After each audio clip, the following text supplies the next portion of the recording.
नमस्कार दोस्तों, स्वागत है आप सबका आपके अपने YouTube चैनल उपाय टोटके में। दोस्तों, आज हम आपको बताएंगे कि भगवान के सामने कितनी देर तक भोग रखना चाहिए। दोस्तों, हमारे सनातन धर्म में घर हो या मंदिर हो, भगवान को भोग लगाने की परंपरा है।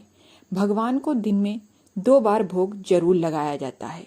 दोस्तों, धार्मिक मान्यताओं के अनुसार देवी देवताओं को भोग लगाने के लिए कई नियम भी हैं और जिनका पालन करना भी बेहद जरूरी होता है।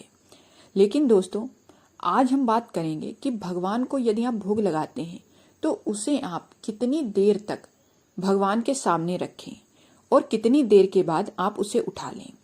दोस्तों, कुछ लोग भगवान को भोग लगाने के बाद प्रसाद को वहीं छोड़ देते हैं, लेकिन दोस्तों ऐसा करना हमारे शास्त्रों के अनुसार गलत कहा जाता है।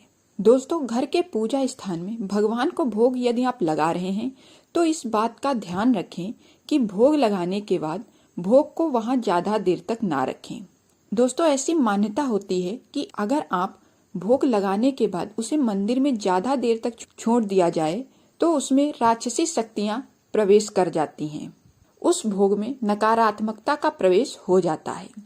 शास्त्रों में बताया गया है कि ताजा भोग बनाकर भगवान को लगाना चाहिए और साथ ही जल जरूर रखना चाहिए। दोस्तों, भोग लगाने के बाद भोग को कम से कम 24 मिनट तक भगवान के पास रखा रहने दें और 24 मिनट पूरे होने के बाद आप उस भोग को उठाकर परिवार के सभी सदस्यों में बांट दें। यह प्रसाद जितने लोगों में बटेगा फल उतना ही मिलेगा।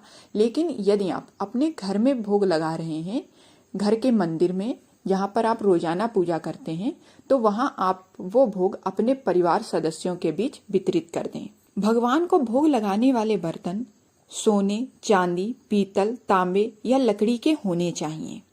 कभी भी भगवान को भोग लगाने के लिए स्टील के बर्तनों का प्रयोग आप ना करें।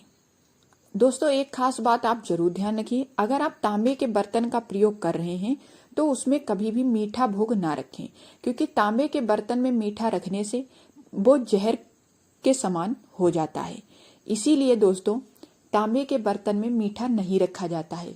साथ ही आप ये भी ध्यान रखिए, यदि आप भगवान सूर्य को जल चढ़ाते हैं तांबे के लोटे से तो उसमें भी मीठा ना डालें, यानी उसमें भी गुड़ या चीनी डालकर भगवान सूर्य को जल ना चढ़ाएं, क्योंकि वो भी जहर बन जाता है।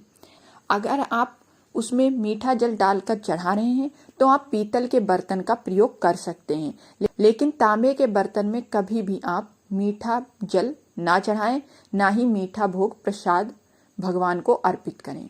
अगर जानकारी अच्छी लगी हो तो प्लीज वीडियो को लाइक करें, चैनल को सब्सक्राइब करें। मिलते हैं हम आपसे अगले वीडियो में, तब तक के लिए जय श्री राम।